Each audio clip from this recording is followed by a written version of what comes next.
الحمدللہ رب العالمین والصلاة والسلام علی سید الانبیاء والمرسلین اما بعد فاعوذ باللہ من الشیطان الرجیم بسم اللہ الرحمن الرحیم.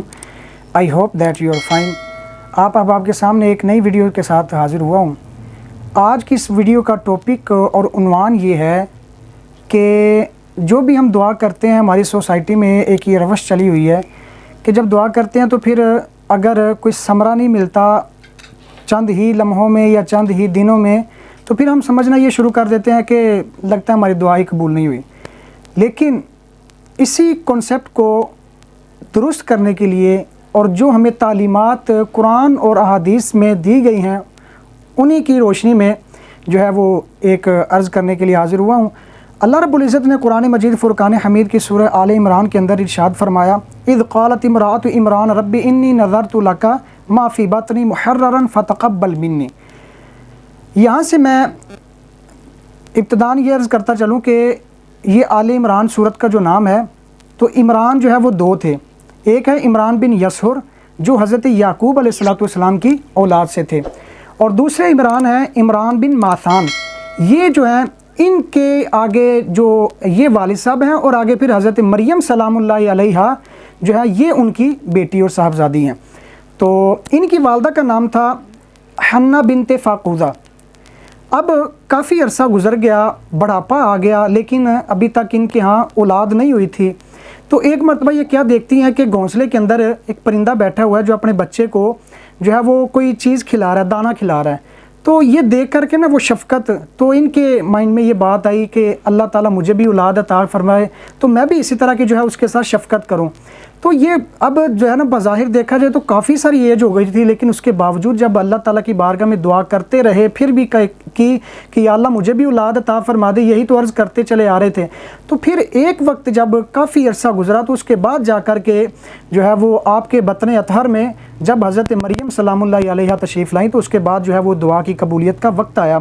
تو یہ ویسے تو کافی تفصیل کے ساتھ اس میں ڈیٹیل ہے، لیکن جو میں عرض کرنا چاہتا ہوں وہ یہ ہے کہ دعا کے اندر اگر تاخیر ہو جائے تو یہ ایسا نہیں ہے کہ یہ ہماری دعا قبول نہیں ہوئی، بلکہ رب ذوالجلال آزمائش فرما رہا ہوتا ہے اور پھر اللہ تعالیٰ نے وہ بھی تو ثمرہ عطا فرمانا نا، ان اللہ مع الصابرین، اللہ تعالیٰ صبر کرنے والوں کے ساتھ ہوتا ہے. تو پھر یہ جو درس دینے کے لیے اللہ رب العزت نے فرمایا کہ اگر وقتی طور پر تمہارے اوپر کوئی انعام یا نعمت ابھی فی الحال نہیں آئی تو پھر اس کا مطلب یہ نہ سمجھو کہ بھئی اللہ تعالیٰ کی جو ہے وہ نظر رحمت جو ہے وہ ہمارے اوپر نہیں ہے. وہ اللہ تعالیٰ ہر ایک کو جو ہے وہ حصہ عطا فرماتا ہے.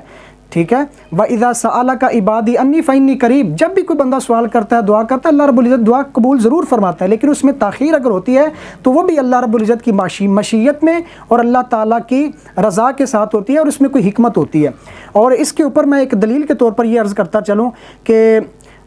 سیدی غلام رسول سعیدی رحمۃ اللہ تعالی علیہ